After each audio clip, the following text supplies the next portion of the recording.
독해를 나가겠습니다. 자, 지문을 같이 읽고 내용 정리를 할 건데, 일단 이 글은 사실적 독해 지문인데, 사실적 독해에서는 뭐가 제일 중요합니까? 정보의 확인이 제일 중요하겠죠. 주어진 정보를 확인하는 거. 그러니까 사실적 독해는 거의 다 설명문이라고 보시면 돼요. 설명문. 그러니까 우리가 독해의 종류에 사실적 독해, 추론적 독해, 비판적 독해, 그 다음에 뭐 상상적 독해라든지 뭐 그런 것들이 있는데, 일단 기본적으로 사실적 독해는 설명문을 바탕으로 하고 정보를 확인하고 이런 것들이 많이 나와요. 논설문 같은 거는 이제 추론적이거나 비판적으로 좀 접근을 하는 것들이 많이 나오고요. 자, 그러면은 이제 정보를 위주로 설명이 되어 있는데, 기본적으로 설명문이고 사실적이고 체계적입니다. 설명문은 사실을 바탕으로 객관적으로 전개를 해주죠. 그러니까 우리가 뭐 좋다 싫다 이런 거는 주관적인 의견인 거지. 그러니까 글을 볼 때 사실과 의견을 구별하면서 봐야 되는데, 어떤 주장이라든지 생각이라든지 이런 건 의견이지 대체적으로 주관적입니다. 그런데 사실은 뭐라고? 누구나 다 인정할 만한 객관적인 팩트를 바탕으로 한다는 거. 자, 커피를 제재로 해서 커피 가공법을 보여주고요. 그리고 커피의 가공 과정을 과정, 분류 등을 사용해서 설명하고 있습니다. 설명 방식, 내용 전개 방식, 구성 방식으로 이런 것들을 쓰고 있다는 거지. 과정은 어떤 그 프로세스를 보여준 건데, 순서대로 이제 전개가 돼야 되는 거지. 분류는 여러 대상 중에서 어떤 기준에 따라서 묶어주고 나눠주고 하는 방식들을 얘기하고요. 이거 말고도 예시라든지 정의라든지 다양한 설명 광고에 들어가 있습니다. 자, 커피에 대한 정보를 사실적으로 서술하고요. 자, 그럼 이제 지문을 읽고 내용을 정리하는데 한 사람당 한 문장씩 번갈아서 읽어볼게요. 지훈이부터 뒤로 가면서 한 문장씩 읽겠습니다. 우리가 마시는 커피와 생물학적 커피는 엄연히 구분된다. 우리가 만나는 인간과 생물학적 인간이 전혀 별개인 것과 마찬가지다. 네, 일단은 우리가 단어를 분류할 때 상의어가 있고 하의어가 있어. 상의어와 하의어. 그러니까 상의어일수록 포괄적입니다. 큰 개념이라는 거야. 그럼 하의어일수록 무슨 적일까요? 네, 세부적이고 개별적인 그런 구성이라고 볼 수가 있지. 그러면 이건 어떻게 구분할 수 있을까요? 자, A의 커피, 마시는 커피, 생물학적 커피. 자, A가 뭘까? 하이적. 그렇지. 하의적인 그런 하의어에 해당한다고 봐야 되겠지. 그리고 생물학적 커피가 좀 더 큰 개념이라고 볼 수 있겠지. 마찬가지로 인간. 자, 생물학적 인간은 좀 더 큰 개념이지. 그리고 우리가 만나는 인간은 그 중에서 개별적이고 하이어의 개념에 해당한다고 볼 수가 있겠죠. 네, 구분된다고 해서 이해가 되지. 따로따로이 아닌 거예요? 구분된다고 그래서 따로따로가 아니냐고? 네.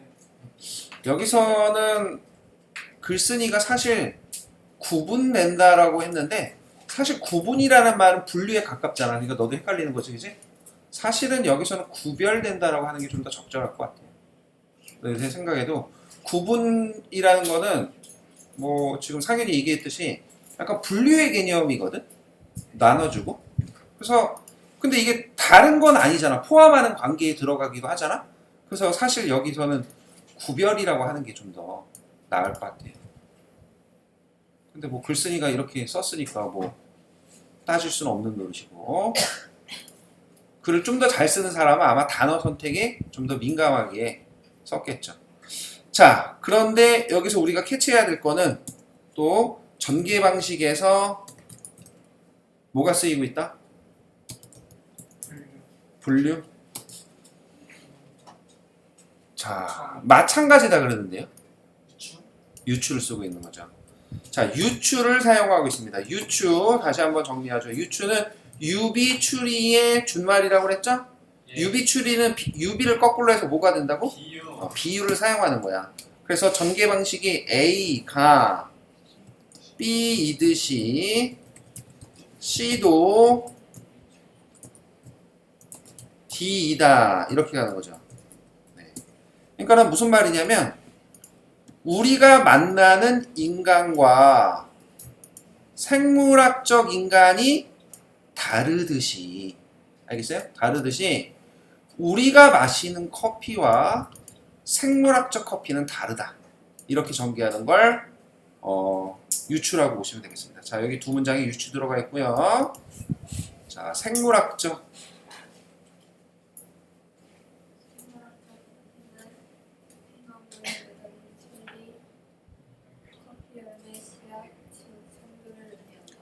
네, 생물학적 커피는 커피의 열매 씨앗 즉 생들을 의미한다. 정의라고 보셔도 되겠죠. 정의. 그리고 정의할 때 한번 얘기했지만 지정이라는 말도 있습니다. 지정. 손가락으로 가리키듯이 정의하는 거. 이런 거를 이거라고 해 라고 얘기하는 게 지정이라고 보셔도 되겠고요. 자, 그러나 자수와 관심도는 멋진 형식을 띤 책의 행복의 모습이 있으리라. 네.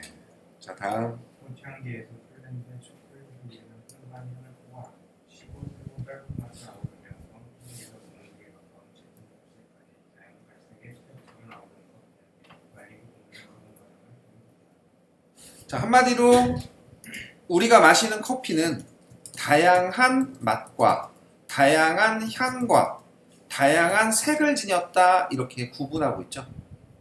자, 구분하고 있고 그리고 스펙트럼이라는 표현을 썼는데 스펙트럼 뭐 지금 과학 시간도 아닌데 이런 표현을 썼다라는 거는 비유적 표현이라고 보실 수 있겠습니다. 비유적 표현. 다음. 자, 이 설명문이라서 미안해. 3단 구성으로 나뉘는데 여기서 나눠줘야 되겠죠. 일단 처음, 그 다음에 중간, 끝 이렇게 나뉘고요. 처음 부분에서는 3단 구성에서 화제 제시가 들어가겠고 그 다음에 뭐 호기심 유발하거나 흥미를 끄는 표현, 주의 환기 이런 것들이 들어간다고 보면 되겠네요. 중간에서 이제 자세하게 설명을 하겠죠. 자, 그러면 중간 커피를 가공하는 방식은 크게 간식법과 수식법으로 나눌 수 있다. 커피 가공 방식이 한 가지야 여러 개야? 여러 개야. 근데 그 여러 개를 묶어주고 나눠줬어? 그래서 뭐가 쓰였다? 분류 쓰여 있다. 건식법과 습식법으로 나눌 수 있다. 그리고 같은 건식법 안에도 여러 개가 있을 수 있고 습식법 안에도 여러 개가 있을 수 있어. 왜냐면 뭐 사람마다 지역마다 방식이 조금씩 다를 수 있기 때문이죠. 자, 다음.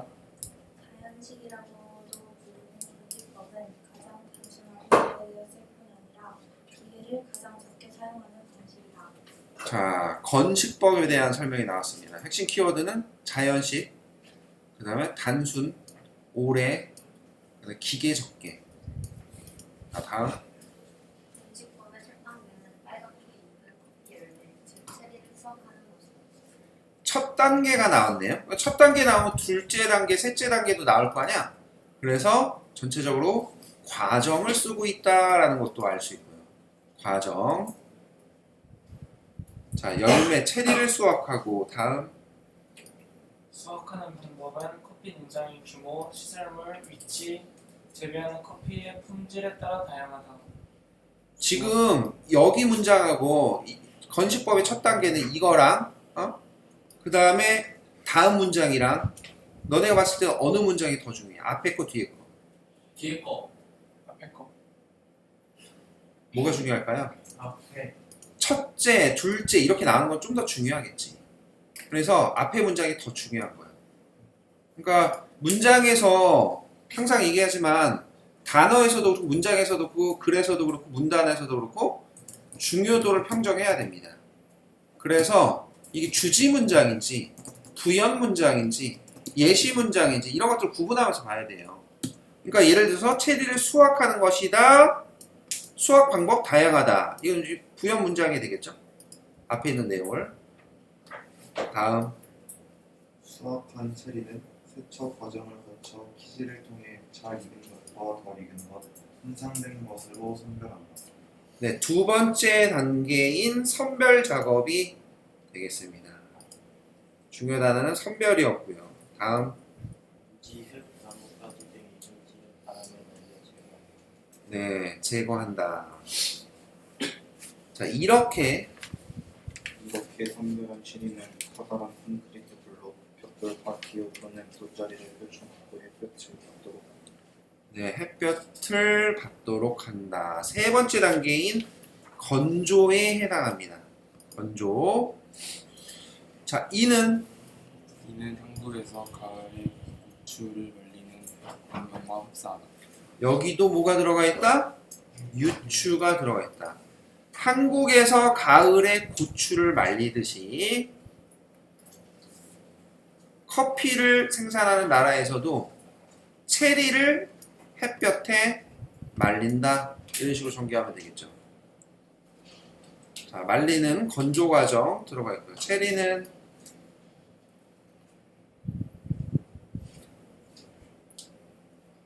체리는 꾸준히 갈기나 손으로 섞고 뒤집어주면서 골고루 마르도록 한다.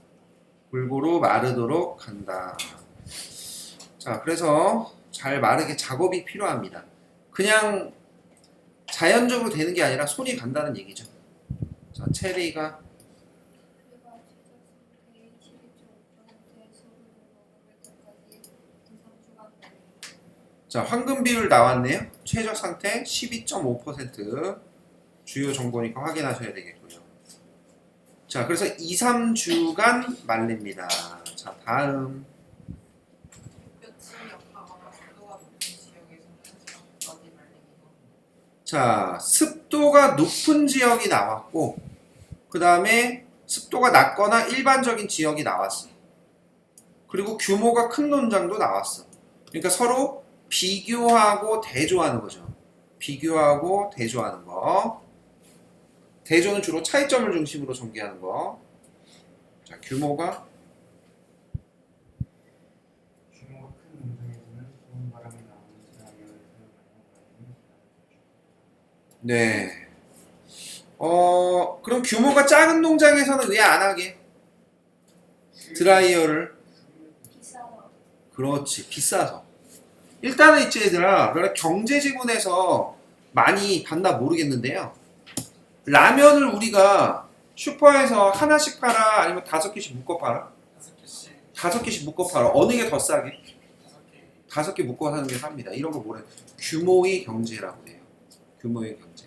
그러니까 생산량이 늘어나고 판매 숫자가 늘어날수록 가격은 다운될 수밖에 없는 거야.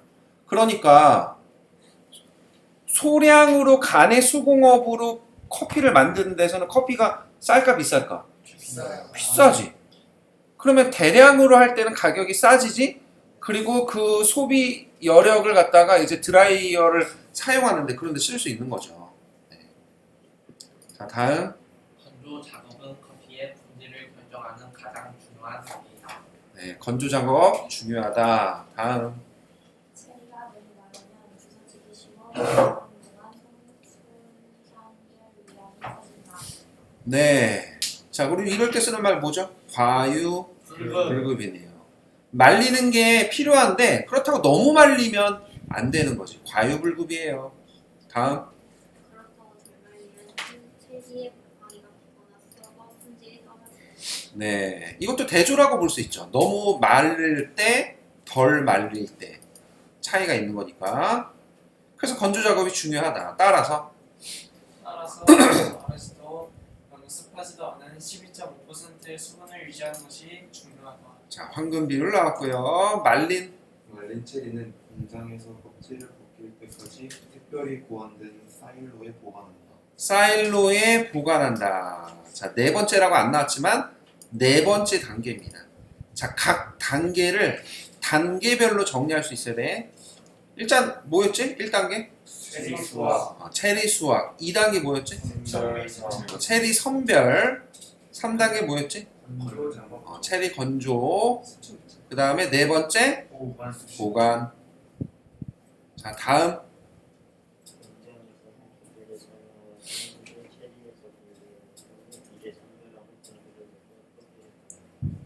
네, 다섯 번째가 뭐죠, 그러면? 생두 분리. 네, 생두를 분리해내는 과정. 그리고 여섯 번째 단계가 분별 및 포장. 등급별로 분류하는 거. 자, 다음. 값싼 로부스타 커피는 대부분 비용이 덜 들고 손이 덜 가는 공식법을 통해 가공된다. 네, 손이 덜 가니까 비용이 덜 들 거고, 네, 그래서 값이 싸지는 거겠죠. 자, 그래서 대부분의 커피 건식법 통해서 가공이 된다. 브라질에서 브라질에서 생산하는 아라비카 커피의 95%, 에티오피아, 하이티, 파라과이산 아라비카의 대부분, 일본, 인도, 에콰도르산 아라비카도 건식법을 마친다. 네, 자, 그래서 건식법을 쓰는 커피 생산지를 소개하는데, 일단 예시와 열거 이런 거 사용하고 있다. 예시, 열거. 다음. 맞다. 오늘 지민이 안 왔나? 네. 지민이 왜 안 왔지? 할머니 댁 갔다고? 네. 아, 이게 왜 연락이 없어? 그럴리가 아닌데 어, 아니다. 그럴리가. 아, 연락 왔었네. 뭐야? 그럴 애가 아니었네. 자, 답장 좀 하고.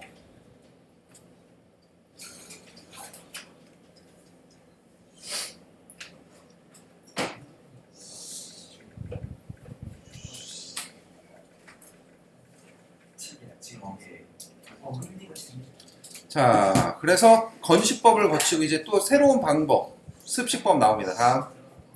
습식법은 특별히 고안된 기계와 많은 양의 물을 사용하기 때문에 상대적으로 비용이 많이 들지만 건식법보다 커피 본래의 맛과 향을 더 훌륭하게 보존할 수 있을 뿐만 아니라 훼손도 적다. 네, 습식법의 장점이 또 나왔고요.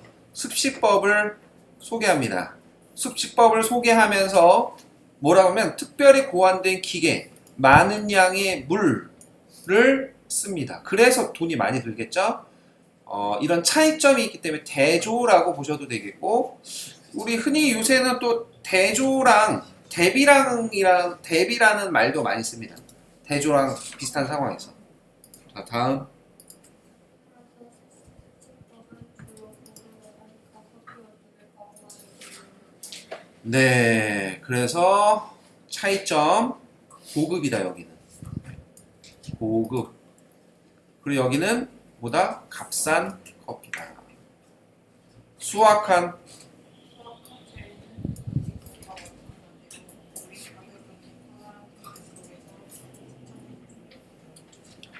자, 그래서 역시 첫 단계는 수확이고요. 두 번째 단계에서 세척 및 분류 과정을 거칩니다. 세척 및 분류 과정.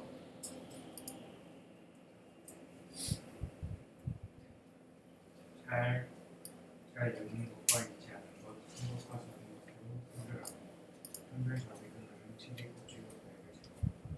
네, 그래서 껍질과 과육을 제거하는데 이게 습식법에만 있는 과정이라고 합니다. 습식법에만 있는 과정. 차이점이고요. 다음. 이 과정이 건식법과 습식법의 가장 큰 차이점이다. 네, 지시어 나와 있네요. 이 과정이라고 쓰니까 바로 앞에 있는 이 과정을 얘기하는 건데 가장 큰 차이점이다. 대조, 대비, 과육. 과육 제거에 사용되는 기계에는 움직이는 면과 고정된 면이 마주보는 부분이 있는데 이 부분을 체리가 통과하면 껍질과 과육이 떨어져 나가면 생두가 분리됩니다. 네, 생두가 분리된다. 자, 기계를 사용합니다. 다음. 생두가 손상되지 않도록 조절할 수 있다. 네, 체리를 수확하며 껍질과 과육을 제거하는 시기가 빠르면 빠를수록 생두의 품질이 덜 손상된다. 네. 그래서 수확 후 최대한 빠를수록 덜 손상이 된다는 거지. 뭐 당연하지만 수확을 하면은 금방 또 열매기 때문에 상할 수 있다는 거지. 다음. 과육을 벗겨낸 생두는 진동판에서 2차 분류 과정을 거친다. 자, 습식법의 네 번째 단계가 나오고요. 자, 2차 분류 과정까지 거치네요. 과육이 과육이 제대로 제거되지 않은 체류와 생두 사이에 섞여있던 과육이 과정에서 보관. 뭐 당연한 얘기지만은 너네도 뭐 복숭아 먹다 보면 복숭아 씨를 뱉겠지만 복숭아 씨에 과육이 묻어 있어, 안 묻어 있어? 묻어 있지. 네. 그러니까 생두만 딱 분리하기가 당연히 좀 어려운 거예요. 다음.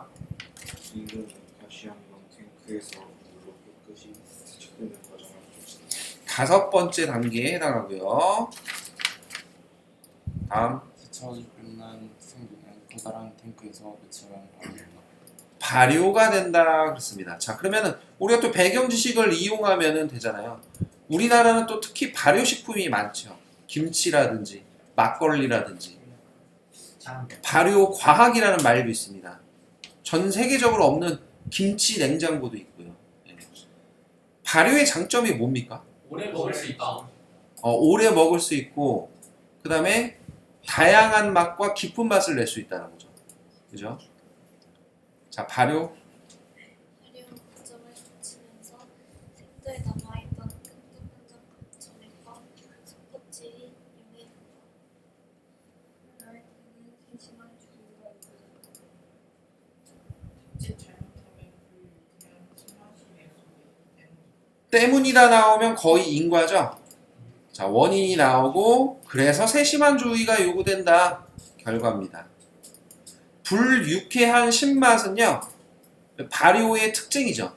발효 과정에서 신맛이 발생합니다. 흔히 우리가 산미라고 하지. 산미. 신맛. 자, 근데 이 신맛이 있잖아, 얘들아.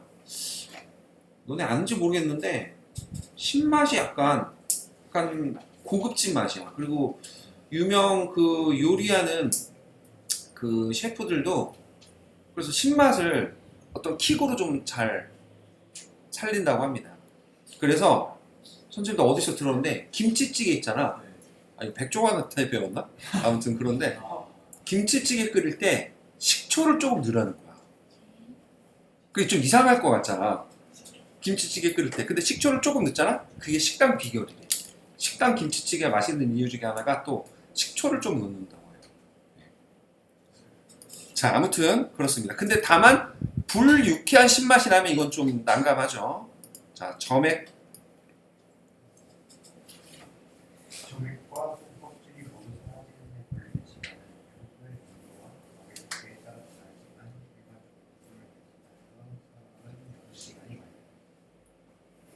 발효 과정을 거친 생두에는 얇은 은색의 막만 이 남게 되어 미끈거리는 기운이 사라지면서 손으로 만져보면 조약돌과 비슷한 느낌이 납니다. 조약돌과 비슷한 느낌이 난다. 자, 그러니까 뭐 비유적 표현이라고 보셔도 되겠고요. 발효 시간에는 이렇게 시간 차가 생길 수 있다는 거. 자, 그래서 2차 분류를 하고 세척 및 발효를 합니다. 지금 여태까지 몇 단계? 6번째 단계까지 나왔어요. 여기가 끝이냐? 아니네요. 자, 발효. 발효 과정이 끝난 생두는 다시 한번 세척합니다. 네, 계속 세척을 합니다. 그래서 7번째 단계고요. 물이 많이 필요로 하겠고요. 그래서 원가가 비싸지겠죠. 생두는 제 생두는 약 37%의 수분이 함유하고 있다. 이성적 수분 함유량인 12.5%로 낮추기 위해 햇볕 또는 드라이어를 사용해 생두를 건조한다. 네, 8번째 단계가 들어갑니다. 역시 또 드라이어를 사용하면 비용이 또 추가되겠고요. 다음. 햇볕과 기계가 함께 사용되기도 합니다. 햇볕에서 말릴 때는 번식법과 마찬가지로 넓은 콘크리트 패널과 높지 않게 사용합니다. 생두를 2에서 10cm 두께로 펼쳐놓고 자주 뒤집어 골고루 마르도록 해줍니다. 8일에서 10일이면 말리는 작업이 끝난다. 거대한 커피 농장에서 수확한 많은 양의 생두를 소화하기 전에 건조하려면 드라이어가 반드시 있어야 한다. 이 과정을 거친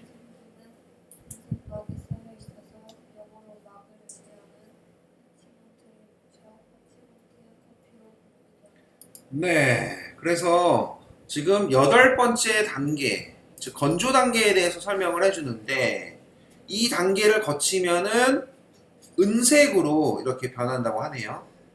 그래서 파치먼트 커피라는 게 있다라고 설명을 해주네요. 자, 건식법과 건식법과 습식법을 통해 얻은 생지는 수출되기 전에 큐어링이라고 하는 단계를 거친다. 자, 큐어링이라고 하는 단계를 거친다. 자, 다만 여기서 있지? 이걸 설명을 할 때 그 원래 내용이라는 거를 갖다가 볼 때 지문의 구조도로 볼 수 있거든요. 구조도가 무슨 말이냐면 도형화한 거야. 도형화한 건데 이걸 어떻게 표현해야 될까? 그러니까 예를 들어서 1문단이 있어. 1문단에서 뭐였어? 처음 부분이었지, 그치? 네. 처음 부분이 있고 지금은 9문단이네요. 여기 친절하게 번호가 써있네요. 9문단. 그리고 다시 앞으로 가볼게요. 무슨 말이냐면 이제 중간에서 설명을 하는데 건식법을 설명을 하네요. 중간 2에서. 그러니까 다시 얘기하면 1문단이 나오고 그 다음에 2문단이 나오는 거야. 2문단 건식법이었지? 그 다음에 3문단 건식법이었지? 4문단까지 건식법이었죠? 그러니까 무슨 얘기야? 2문단, 그 다음에 3문단, 4문단 이렇게 간다고. 그 다음에 5문단부터는 어디야? 습식법이 되는 거야. 근데 이게 지문상으로는 이렇게 나오잖아. 4문단 다음에 5문단 이렇게 나오지 얘들아. 근데 구조대로 할 때는 어떻게 가야 될까? 여기가 뭐라고? 건식법이야. 그럼 어떻게 가야 돼? 위로 가야지, 위로. 위로 가서 5문단, 그 다음에 건식법이 몇 문단까지냐? 9문단까지였냐? 8문단까지였어? 5에서 몇 문단? 8문단까지 해서 이게 뭐가 되는 거야? 습식법이 되는 거지, 그치? 그러니까 도형이 큰 게 하나 위에 있고 좌우로 있는 거야. 알겠어? 그러면 여기서 그때도 설명할 때 얘기했지만 건식법이 먼저 나왔어. 근데 습식법이 먼저 나오면 안 되나? 나와도 상관은 없어요. 크게 차이 없어요. 자, 그러니까는 무슨 말이냐면 이거를 바꿔서 쓸 수 있는 거야. 초딩 때 건전지 뭐 전류 뭐 이런 거 수업할 때 과학 시간에 배운다고 그러는데 직렬, 병렬 들어봤죠? 자, 이렇게 바꿔도 되는 건 직렬이야, 병렬이야. 전류의 세기에 변함이 없잖아요. 자, 이런 걸 병렬식 구성이라고 또 한다는 거 알아두세요. 그 다음에 이제 뭐가 나옵니까? 8문단까지 나오고 그 다음에 9문단부터는 이제 같이 가는 거지.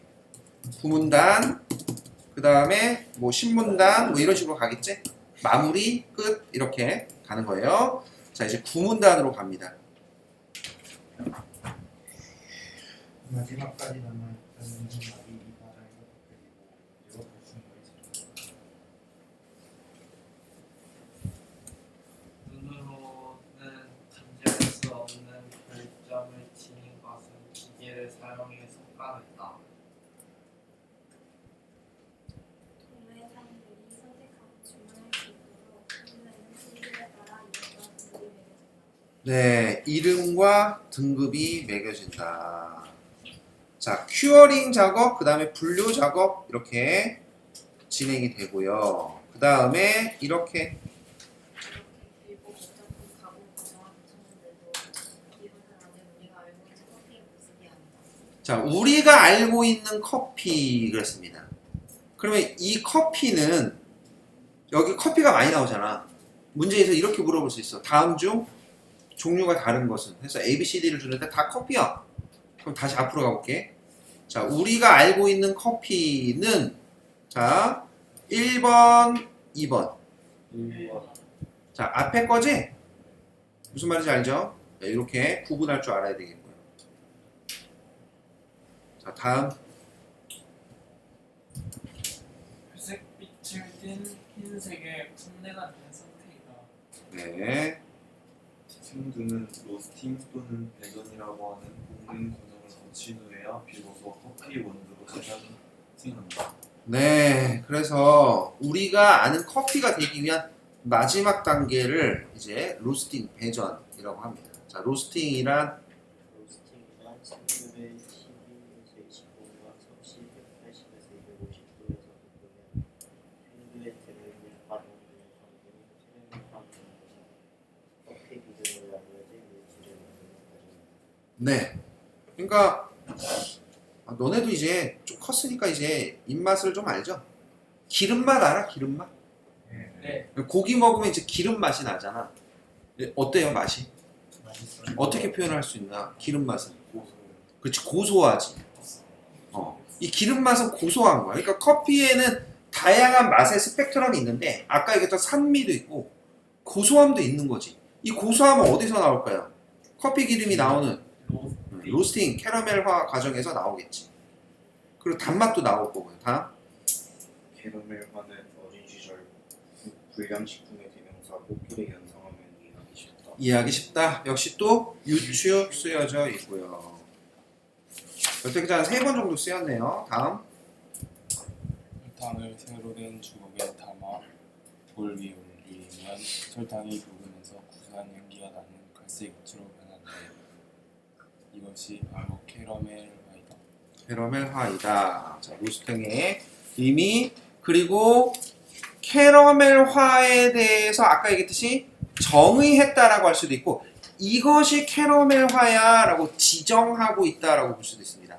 그래서 정의 또는 지정이라는 설명 방식 사용되고 있다. 다음.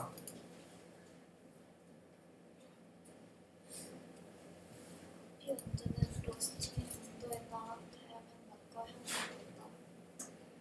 로스팅은 대략 5가지 방법으로 만드는데 이에 따라 원두의 색은 황토색에서부터 갈색에 이르기까지 다양하게 바뀐다. 이 강도는 뭐에 따라서 달라질까? 9가지 강도. 시간, 온도, 그치, 시간과 온도. 오, 정확한 표현입니다. 불색이. 그렇지. 그 불맛을 어느 정도 내냐 이런 차이겠지. 자, 아무튼 그렇고요. 커피를 끓였을 때 쓴맛, 단맛, 신맛은 조금씩 다른 맛을 느낄 수 있게 되죠. 로스팅은 수출국보다는 한국에서 주로 이루어진다. 자, 소비국에서 이루어진다. 왜일까요? 이는 이는 소비자들의 입맛에 맞게 로스팅하기 위해서이기도 하지만 브라질을 제외한 대부분의 커피 생산국들이 로스팅 기술을 보유하지 못하는 것 같다. 네, 2가지 이유가 있네요. 소비자들의 입맛에 맞게 로스팅하기 위해서. 그리고 네, 로스팅을 하는 그런 나라들이 로스팅 기술이 더 좋은 거지. 소비국이. 그러니까 생산국보다 소비국의 기술이 더 좋아서이기도 합니다. 여기 안 나왔지만 근데 상식적으로 생각을 해도 음식을 제일 맛있게 먹으려면 언제 먹어야 돼? 바로 먹어야지. 그러니까 커피를 내리기 전에 로스팅을 하는 게 더 맛있겠지. 그렇잖아요, 그죠? 그래서 짜장면도 집에서 시켜 먹다가 가서 먹어보면 훨씬 더 맛있는 거예요. 예. 다음. 로스팅을 마친 커피 원두를 다시 드립이나 에스프레소 드립 방식으로 추출하면 이제 우리가 마실 수 있는 음료인 커피가 된다. 네, 우리가 마실 수 있는 커피인 음료인 커피. 자, 우리가 알고 있는 커피가 되겠죠, 이게. 그래서 이것도 역시 어떤 커피가 어떤 커피냐라고 물어볼 수 있습니다. 그래서 여기까지 11문단 보셨어요. 자, 마지막 12문단. 세계에서 하루에 소비되는 커피의 양은 무려 25억장이라고 합니다. 네, 엄청 많은 거죠. 인간이 물을 다음으로 많이 마시는 물 가운데 하나인 커피는 이처럼 복잡한 과정을 거쳐 우리 손에 전달되는 것이다. 이것도 오해하지 마세요. 음료 가운데 하나라고 얘기했습니다. 그러니까 무슨 말이냐면 인간은 물 다음으로 커피를 제일 많이 마신다 이러면 맞아 틀려? 이건 아닌 거지. 그렇다고는 안 했어 얘가. 음료 가운데 하나라고만 했지. 알겠죠? 아마 뭘 더 제일 많이 마실까? 아이스티? 아이스티? 아이스티보다는 커피 훨씬 많을 것 같은데? 우유. 우유? 콜라. 나는 왠지 술일 것 같지? 저도 술이라 생각합니다. 그래요? 근데 술은 또 안 먹는 사람이 있어서 이 재민아이한테 한번 물어보자. 맥주는 마시는 사람 엄청 많이 마시니까. 재미나네. 재미나네, 참 재미나네. 인간이 물 다음으로 무엇을 가장 많이 마시지? 파리나. 내 파리. 오? 가장 많이 마시는 음료는 커피네. 카페인. 커피는 물을 제외한 음료 중 가장 많이 소비되는 것으로 알려져 있다. 그러네요. 근데 너네 10대지? 그럼 탄산음료를 더 많이 마신다는데? 자, 아무튼 그러네요. 술이 아니었네요. 술을 안 마시는 사람이 있으니까. 자, 그 다음 이렇게 지문이 마무리가 됐습니다. 마지막 끝부분에서는 뭐 요약, 정리, 뭐 강조 뭐 이런 것들을 쓴다고 보셔도 되겠고. 자, 지문 내용 이렇게 정리하시면 될 것 같아요.